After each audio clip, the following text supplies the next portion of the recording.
Hello, I'm Scott Bolge here with your Fury FC fighter, Sebastian Oyervidez, ahead of his upcoming Fury fight against Ruslan Oleg. How you doing today? I'm doing great, bro. How you doing? I'm doing good. And how are you feeling ahead of this fight? Yeah, I'm just ready to fight, dude. It's been a minute since I last fought, so I'm excited. I've been dealing with some injuries and I'm healthy now, so I'm just grateful to be doing what I'm doing. So it's gonna be a show. Exactly. And like you said, you have been dealing with a few injuries. Coming into this fight, are you now determined to just get back in there and just feel that environment, feel that cage once again? I think I think it's gonna be a little different from the last time around, obviously, since I haven't been as active. Yeah. But honestly, once I walk out, I think everything's gonna be the same. Nothing's gonna be different. Uh, I've dealt with those nerves before. I've dealt with really the whole process before, so nothing's new. I've been competing since I was very young, so I know how to compete. I know how to perform, and I'm just excited to put on a show for y'all. So everything's gonna be good. Exactly. And putting on a show, that is what you do. Just Hmm. take a look at your fights. You are currently 4-0, all in the first round, three of which didn't even get past the first minute. How great must that feel? Oh, it's nice. It's not. I know I'm training hard as shit. Like it's not like I'm not prepared to Yeah. go 3 rounds. I have amazing training partners. I have great people that I'm working with, great coaches. But I mean, we're doing pretty well so far. And if I can keep it that way, that's what I'm gonna do. So yeah. Exactly. And while you may not have been in the cage recently, you have been able to get experiences out with just actually fighting. Just 100%. last week, you were at the UFC Baku with Hmm. Cameron Smotherman. While Hmm. it wasn't the result you were wanting, how was the event just being able to see how the UFC does it, being able to be in that conversation, see how the preparation is, see media day? Just how was that experience? Man, it was great, and I'm super grateful for Cameron for even bringing me out there. I've been training with him for about 3 years now. He gives me such good rounds, such great looks.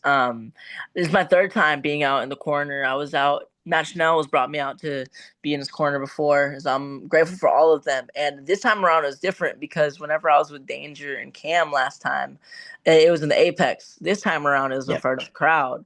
So whenever we're walking out, I was just trying to soak it all in because it's really cool. It's really really cool. And yeah, like I said, I'm just grateful for them to allowing me to just be a part of that and seeing everything, seeing like all the backstage stuff. And yeah, I'm just lucky and blessed to be surrounded by the people I'm surrounded with. So yeah, And I think the main thing is you are still really young in this game.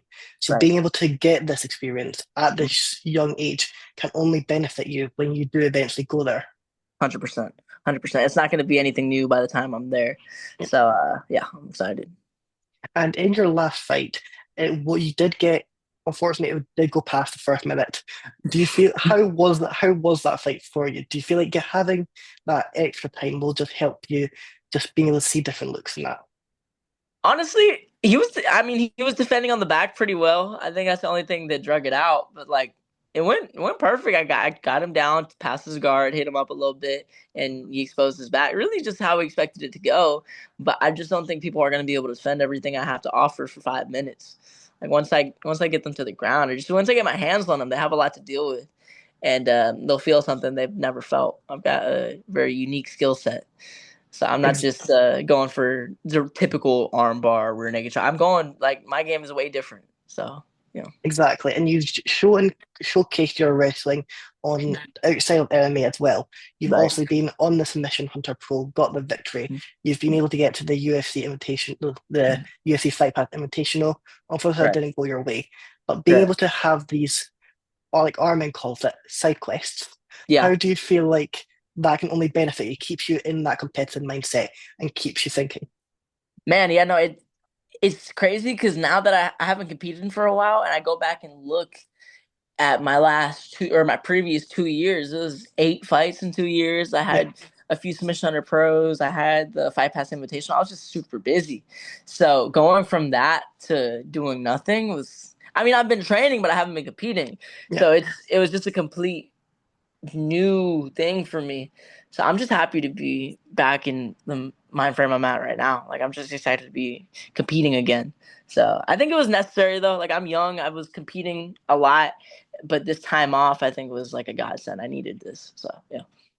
And coming into this fight against Ruslan, how do Mm-hmm. you kind of see you two kind of styles playing out?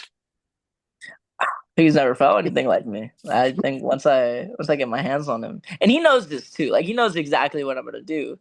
Now, if he's able to do anything about it, that's on him. So yeah, that's how I view the fight. So Exactly. It's more about do you have the you're not kind of shying away to your game plan.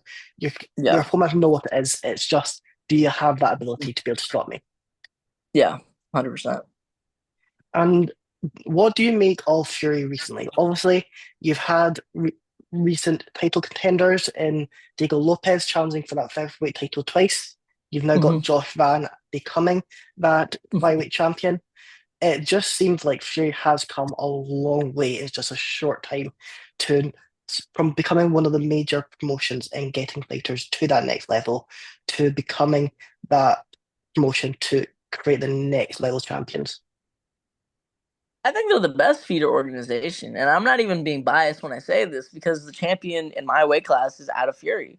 Yeah, So I feel like it's a very valid point to be like, I think they're the best feeder. Like in terms of the talent we have so many good guys in Fury right now, 25ers.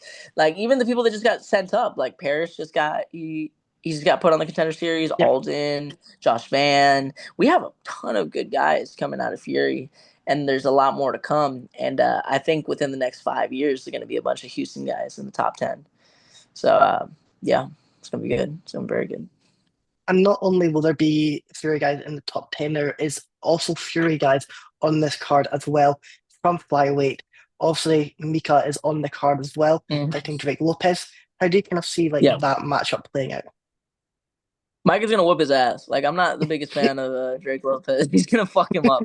Like, with all due respect, Mike is just so much better. I've trained with Micah before. He's way better. Way fucking better. So, yeah, no, there's some good contenders, but I think Mike is going to fuck him up. Exactly. And it is just shows you the kind of caliber. If you just take a look at this card as well, this may not be a Fury numbered card, but you've Right. got yourself, Hmm. Mika, former Fury FC champion Justice Torres, facing Hmm. off against Ricky Romeo. You've got Deshaun Gray.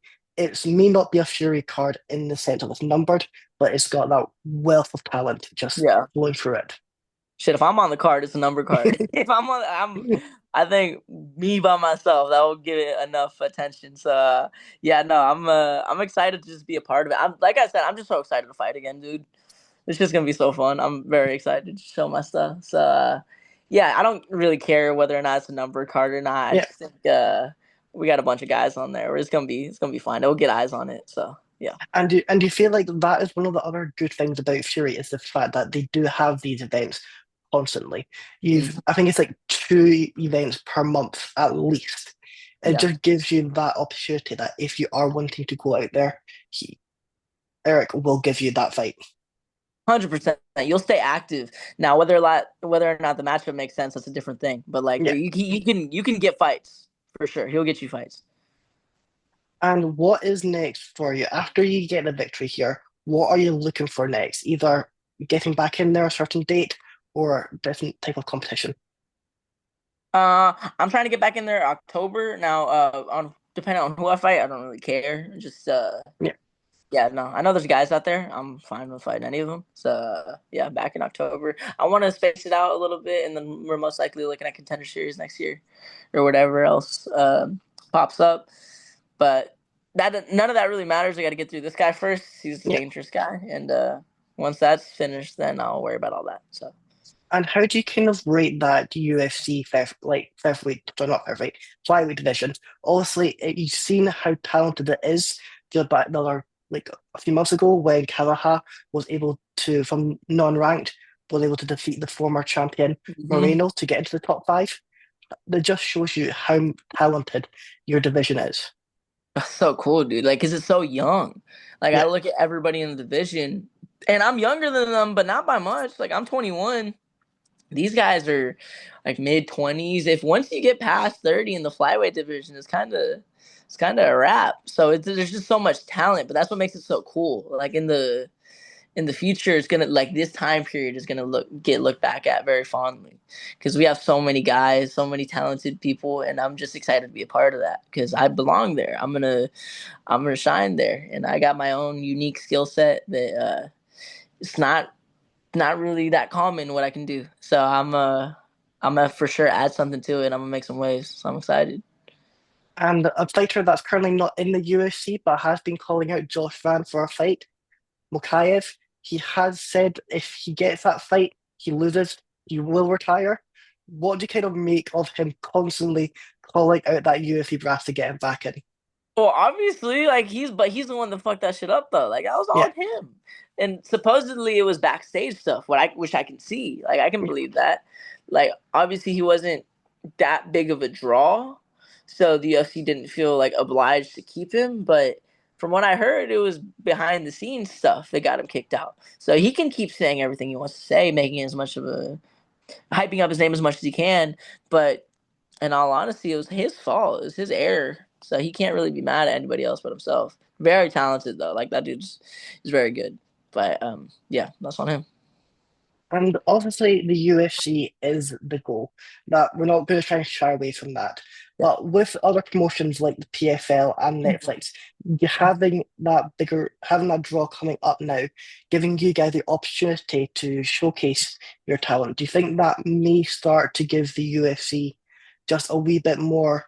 Hey, we need to kind of look into how we're doing things like fighter pay and stuff like that. Yeah, I hope so. But I think all the competition is good, but in terms of it being like realistic competition, Yeah, that's a separate thing.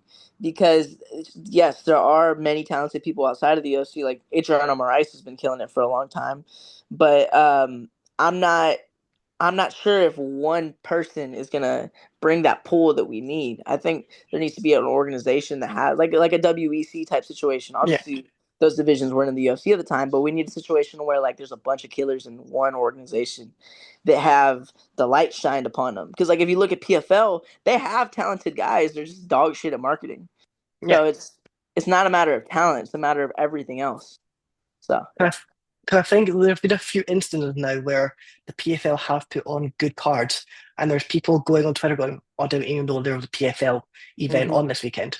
Right. So They're so bad at it. It's crazy. they need to invest kind of a bit more money in that advertising side to Yes. be Yeah. able to get more eyes on the event. Hmm. Because while it's good that they're putting it on YouTube free of Hmm. charge, so we get the viewers, we need Right. to know that the card is happening. Right. Something's got to give. Like I don't know what the change has to be, but I know there has to be a change. Like a few years ago, it seemed like one was making waves, but I don't know if it was necessarily like I don't know if that was necessarily the case. Like it seemed like they were making big waves and they had all this hype, but I don't know if they were making money. So yeah, there's a lot of factors when it comes to all of that and bringing competition to the UFC. I'm not necessarily sure of the ins and outs of all of that, but something's got to change, dude. And were you able to catch the Netflix card? Uh, did I? No, I know there's some good talent on there. I saw the Jason Jackson fight. I Did you unfortunately see saw the Nate Diaz and Mike Perry fight. It's ass. Um, Did you see yeah, the no, controversial thing with the Pumi and Morales fight? I didn't. Oh, yeah, yeah, yeah, with the rear naked choke. The, yeah. I caught a replay. I didn't see the full fight though. What was your opinion? Do you feel like Pumi was out? Oh, that's a hard situation because there are some times where your hands get stuck on Yeah. like chokes, but he probably squeezed a little. He's probably squeezed a little too long. He probably did. But Yeah. I mean, the best thing we can do is just run it back and just see what happens. It's Yeah. best thing for both guys. Get you the pay, get you the Hmm. fight, and we can actually have a proper test to see who is the better guy. Hopefully they can build it too. Yeah. Yeah. And do Yep. you feel like with the Netflix thing, with having, I think the base pay was no one was getting paid under 40K. That's great. That can only help fighters as well. Potentially 100%. fixing the UFC pay of 10K for just showing up, 10K for the win for a starting contract. Yeah, 100%. Like I can say all this shit about fighter pay. I never ran a business. I don't know how this shit Yeah. works. But like obviously in my situation, I'd be like, yeah, no, we all need to get paid more, which I still believe is the case. But like I said, I don't know the fucking ins and outs of any of this shit. But obviously, I want to get paid more.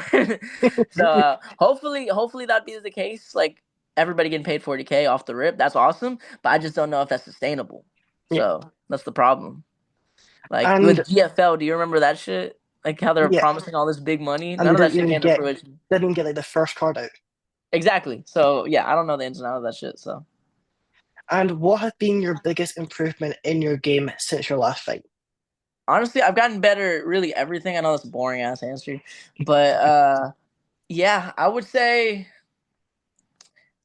really everything, bro. I would say just stay tuned. You'll see exactly what's gotten better on the 26th. So without giving away too much, obviously, but yeah, Yeah. And what do you feel like has been your toughest test as a fighter to date? injuries. Yeah, Yeah. fucking injuries. That'd be the main thing. But honestly, I think they're good. It's good that I have them now, so I can kind of get that experience. Have go through all this shit now, as opposed to already being where I want to be and then having to from these same things.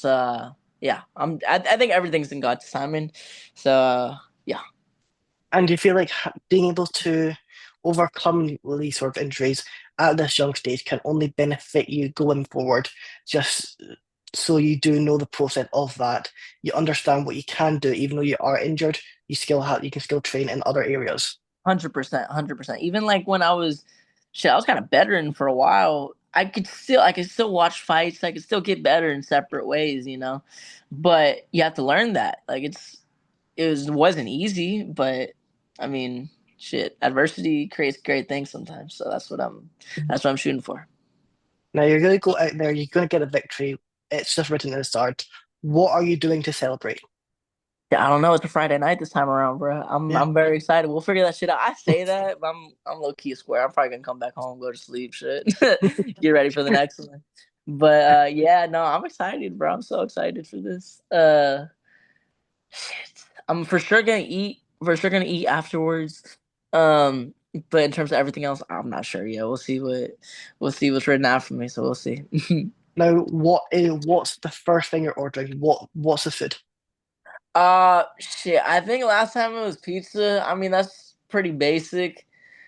Yeah, probably pizza. You'd be surprised though, like after the weight cut and if you eat, like I'm not really craving anything too crazy after I get my first meal back in me. Yeah. Because like everything else that I haven't been eating just feels foreign to my body and it just kind of fucks me up. So yeah, I'll probably keep it pretty basic afterwards. Now I know some people they do like to have like a list of foods just so after the weigh-ins they can just go through Yeah. that list. Are you one of those people? I have when I go to one of my sponsors spots called Nico Nico's, the Greek place, but I typically go right after the weigh-ins. In terms of Yeah. after the fight, that's where the menu starts to differ a little bit. That's when I can go a little bit more crazy. Not after the weigh-ins, but after the weigh-ins is still kind of crazy to me. I still got to fight the next day, so yeah. Exactly. And we cannot wait to see you perform on the 26th of June. Mhm. Make sure you tune in the Fury Challenger Series 16. You can see Sebastian go out there and get another, I'm about to say first stoppage, another stoppage in the first minute. We're 100%. setting Yeah. that goal. But we can't wait to see you get that victory. And Yes, make sir. sure you Thank you, guys bro. tune in and see what's next. Is Yes, there sir. anything you'd like to add or anyone you want to shout out today?